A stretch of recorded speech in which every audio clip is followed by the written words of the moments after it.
All right, everybody, welcome into Average Joe Sports Talk. We are super excited to break down this Florida-Auburn game.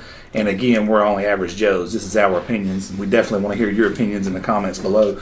But this is a massive game from the standpoint of SEC standings to keep two unbeaten streaks going. You got number 10 Florida hosting number 7 Auburn. Let's go ahead and break down Auburn right fast, right off the hop. Auburn coming off a massive win versus Mississippi State at home, 56-23. It looked like they had a kind of a complete thing going there. Right out of the gate, they just kind of outmatched Mississippi State. Let's call it what it was. I mean, they shocked them right out of the gate. They jumped out on them big. Was it 21-0 in the first, wasn't it? Something like that. Something like that, yeah. And then it just got spiraled out of control after that. From a standpoint of what you have to do to make a freshman quarterback feel comfortable is run the football. They're leading the SEC in rushing at over 251 yards a game. David, what have you seen from their offense that's just jumped out at you? Well, let me say, first of all, everything I say here is coming from an Alabama fan, so everything I say about Auburn right here is hurting my heart. But I will say, from what I've seen, it appears to me that Auburn may have the best defense in the country to go along with this. That helps an offense more than anything, is to have that defense to go along with it. But from what I've seen, Gus Malzahn has possibly done his greatest coaching job he's done this year. So far, Bo Nix is obviously a talented kid. He can make throws. We saw that last week for the first time. They let him open up a little bit and throw downfield a little bit more than they had been. But Gus Malzahn has done such a good job not to put him in pressure spots. You know, they've let him make short passes from the beginning. He had the big first drive against Oregon to win the game in the beginning. They've just done stuff that makes him successful. You know, they hadn't asked him to do a lot of 3rd and 17s. They hadn't asked him to do a lot of long passes. It's been a lot of screen passes. It's been a lot of handing off. It's been a lot of quick throws to get the ball out of his hand and let his playmakers make plays. And you've got Seth Williams on the outside. You've got I just lost the guy's name last week. The fast guy, Schwartz. Number 5. Schwartz. That guy can fly. And I mean, they find so many ways to get the ball in his hands, both on sweeps, on long passes, getting him out in coverage. They find ways to get him open space. It's been a great offensive job of just making everything go away from Bo Nix as far as pressure, making other people make plays. And he has those comfortable receivers like Hastings. Yeah, oh man, I'm telling you what, that kitchen's showing up everywhere. Well, he'll be playing with the Patriots. Exactly. It's amazing the times. How long has he been at Auburn? He is another journeyman career guy. Jeez. But he is, dude. Yeah. But he's like you said, he's the type of guy that he makes Bo Nix's job easier. Whitlow, we're sitting on 463 yards rushing, 5 yards a carry already with that guy. And then you throw in Eli Stove and Seth Williams and Canella, who's another huge target in the red zone. Real rangy. Yeah, but finish your point because you're you talk about Hastings, and it's amazing. He's like as many plays he makes as good as he is. He's like the forgotten guy. I mean, you think about all these other guys we talked about: Stowe, Seth Williams, Canella. You talk about all these guys. You got all them covered, and somehow Will Hastings coming around on a wheel from the other side, and nobody even sees him. It's amazing. So I think that goes to the credit Gus Malzahn on the play calls he makes. This is his first year to go back to calling plays, and I don't know 4 or 5 years or so since he's called plays. And, like people said, he's just been the wizard this year. It's been amazing the way he's been able to just dial up the right play at the right time. So, and on top of that, they've kind of gotten around a little bit of the offensive line that was weak last year. That offensive line was a weak point for them last year. And I think a lot of what they're doing, I'm sure the offensive line's improved, but at the same time, it's kind of taking the pressure off them at the same time. A lot of quick hitting stuff, Whitlow, they're keeping him fresh by giving other running backs carries. I think last year he kind of got worn down a little bit because he was the guy, the kind of it guy. And this year they've had some games where they hadn't necessarily been close, and they've been able to get some other guys in there and keep Whitlow fresh as the season goes along. Absolutely. Now, when we flip around, we talk about their counterparts here. We talk about Florida's offense. They're averaging 34 points a game. Now with Kyle Trask, they seem to be running a little bit more fluid.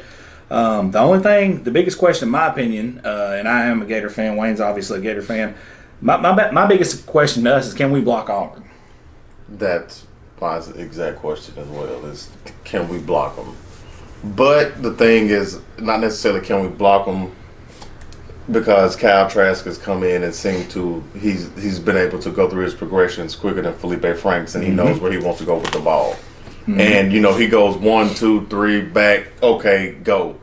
So that kind of alleviates the offensive line issues a little bit, and we're kind of reshuffling some guys around they've started to work Guriage in at their right tackle slot. Like I said in the previous video, they should. Sure did. But and he's actually starting to look like one of our better offensive linemen. He is.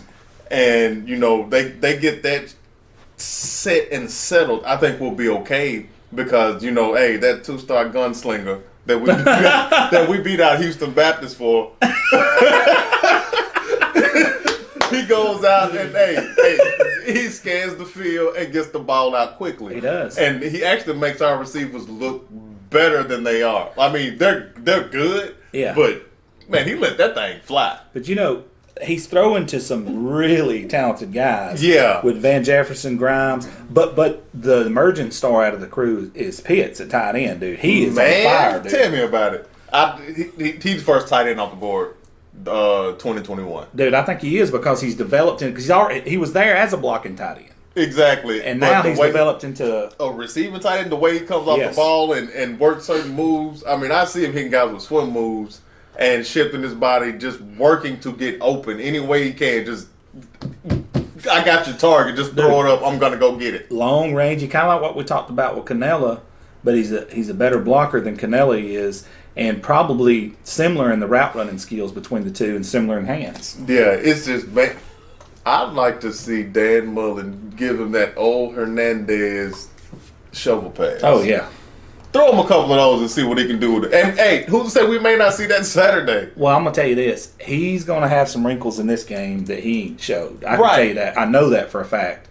He also, the first thing he did at the Townsend game, he immediately called his offensive line out. Yeah. He said, "It's time. No more of this." And that's the thing about offensive line. And I heard, what's his name? God, I can't think of his name. Birmingham. Clark. No. On the radio. Three-man front. Cole Kubelik. Kubelik. He said it best. He said, "Well, an offensive line, they may have 2 or 3 bad games in a row, but you want them to peak at the right time." Right. He goes, "There's going to be a game. They may have 2 or 3 games, and that's fine. That's fine. That's expected, actually."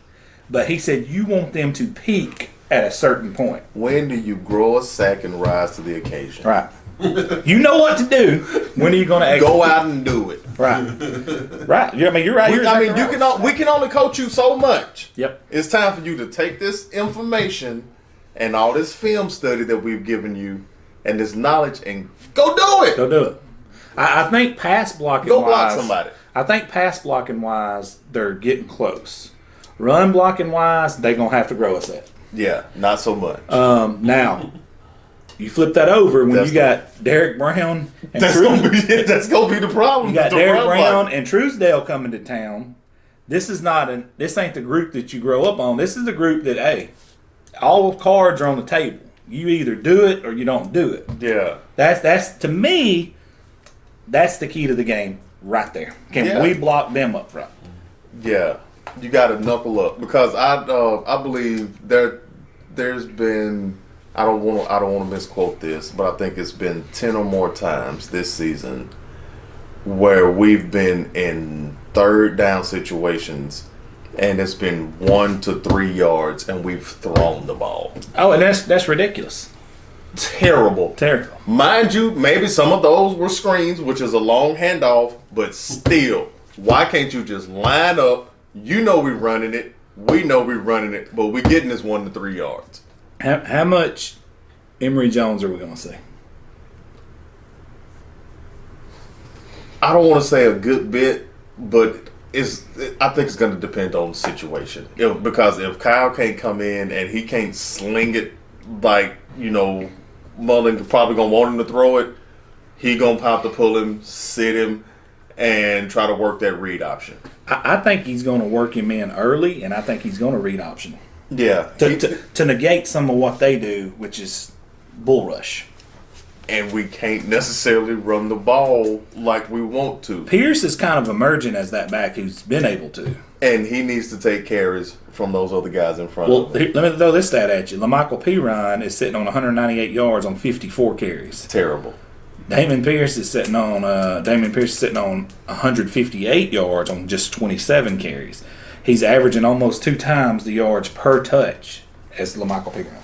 And Malik Davis can't keep the ball in his hand. He's got to go sit down. I mean, this ain't the game you fumble on. He's only averaging 2.8 yards a carry anyways. It's time for Let me Pierce ask to you step up something. and get some carries. Let me ask you something, David. Coming into a game like this, you as an offensive coordinator before, what are some of the things you do to get your running game going when you can't run downhill?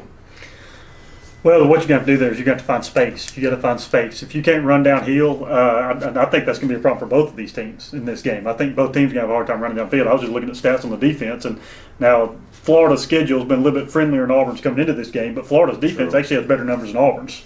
Yeah. So, Auburn's given up 17.2 points. Florida's only given up 8.8 points a game. So, both of these defenses are top-notch defenses, and if you can't run downhill, you're going to have to get schematic with it. You're going to have to do quick pitches to get outside. You're going to have to do those jet sweeps to get it across the side. You're going to have to change your blocking schemes to make things look differently. You can run traps, pull guard and tackle and stuff, getting more blockers to one side. So you're going to have to schematically do things differently than just running your basic power and your basic sweep plays. And that's going to be the key. And I'm listening to y'all talking. I think one of the biggest keys of this game is going to be who trusts their quarterback more. Mm-hmm. You've got two young quarterbacks in here. You've got an Auburn kid that's played 4 or 5 games yet, but still hadn't had the reins taken off of him yet. He, like I said, they finally let him throw some deep balls against Mississippi State, and people were excited about that. Well, that's Mississippi State. Mississippi State lost a lot on their defense last year, so they're not quite the defense they were. Florida has a kid here that just started his first game since 9th grade of high school. Yeah. So it's not like he's a seasoned vet. Yeah. These are two young kids. But hey, he sat behind De'Aaron King. He sat behind some good guys. Yeah. Now, I personally think Trask is an upgrade from Felipe Franks. I think y'all got to upgrade at quarterback. Now, maybe not physically as far as getting out of the pocket and running, arm strength, getting the ball out. And that's my only, issue is that he's not as mobile. If he was just as mobile. Now you might want Trask all day. You might want a mobile guy this week. You may want a mobile guy this week. That's why I think Jones is going to play. And Trask can run it. He's not fast. Yeah, he's a scrappy type runner. And another off, it looked like he's running through 3 feet of mud. And another thing talking about Emory Jones is what schemes do both teams put in for their backup? Florida's got Emory. Auburn's got Gatewood. Who puts in stuff for that backup to go in there and has a package for that? Who has the trick plays going in? The one thing I think that does favor Florida, honestly, I think this is huge. Florida's one of the top teams in the nation in sacking a quarterback. Yes. They get after your quarterback. Bo Nix, and I told everybody this when they went and played Texas A&M. I said it's a huge road game, obviously, but their defense ain't going to do nothing to pressure them. Right. They had one returning starter off their defense. They'll be in Texas A&M. Florida is a seasoned vet and now getting Henderson back. So you got Henderson and Wilson, 2 legit All-American corners. Elam growing into his own. Exactly. And then Zuniga's back. Jeremiah Moon is Defensive Player of the Week. Defensive lineman of the week in the SEC. Hey, Bernard is killing. That's what I'm saying. Florida is going to put not even a question, the most amount of pressure on Bo Nix that he's seen. Not even a question about it. Yeah. It's going to be loud. It's going to be hot. It's going to be muggy. That's what I think is going to slow them down for big time offensively. The main thing is limit Whitlow. Whitlow's going to get his yards. They're going to run the ball. We're going to have to limit that and make Bo Nix beat us with the pressure we apply. Yeah. Make him stand in the pocket and throw it. All right, boys. Let's cut it down. Give me some predictions. Wayne, I want you to start. I think it's going to be a close game. I don't think it's going to be a runaway at all. And we always seem to play bad against Auburn. And with that said, I think we win a close one, something like, I'm writing this down. I say 27-24, something like that. It comes down to the kicking game. I think it's going to be a close one. We definitely got a great kicker. 27-24. Yeah, I can rock with that. I agree. I think it's going to be. I'm not even sure it's not going to be more low scoring than that. These two defenses are just so overbearing. You've got 2 offensive coaches that are, sometimes you can out scheme yourselves trying to think of stuff to do. Sometimes you can try to do that, and I just think it's going to be so touch and go, especially in the first half. You don't want to be the one to make the mistake. Both these quarterbacks out there, you don't want to be the one that you make the wrong read with that freshman quarterback. You don't want to be that one. So I think first half is going to be very low scoring. I wouldn't be surprised if it was 7-3 at halftime, something like that. 7-10, yeah. Yeah, very, very low scoring. Second half, somebody's going to have to make a play. Somebody's going to have to come out there and make a play. I'm going to say that Trask is the one that does it. And I'm going to say Auburn wins 16, or Florida wins 16-13. 16-13. All right. I'm going to go. I honestly think if we were on the road, we'd lose.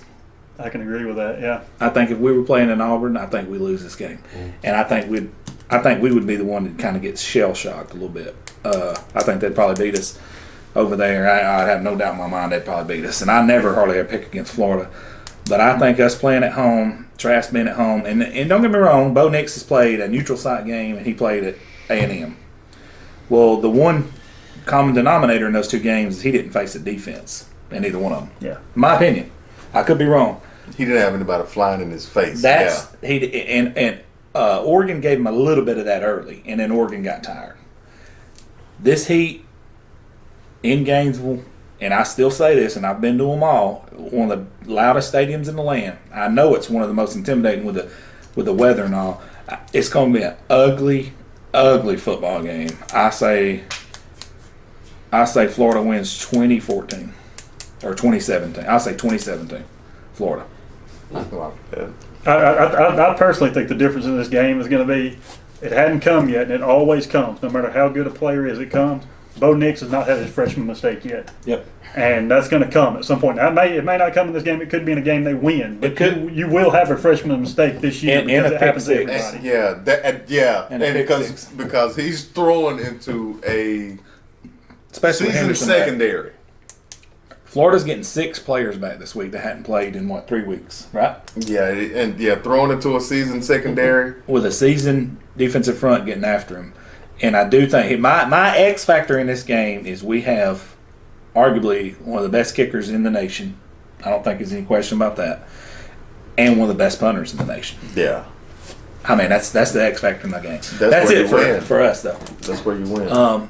Average Joe Sports Talk. We're on. Go ahead and dog us out in the comments, baby. We're ready for it. But if you can, please let us know what you think. Give us score predictions. Anything you got we missed, hit us with it. We're out. Dun, dun, dun.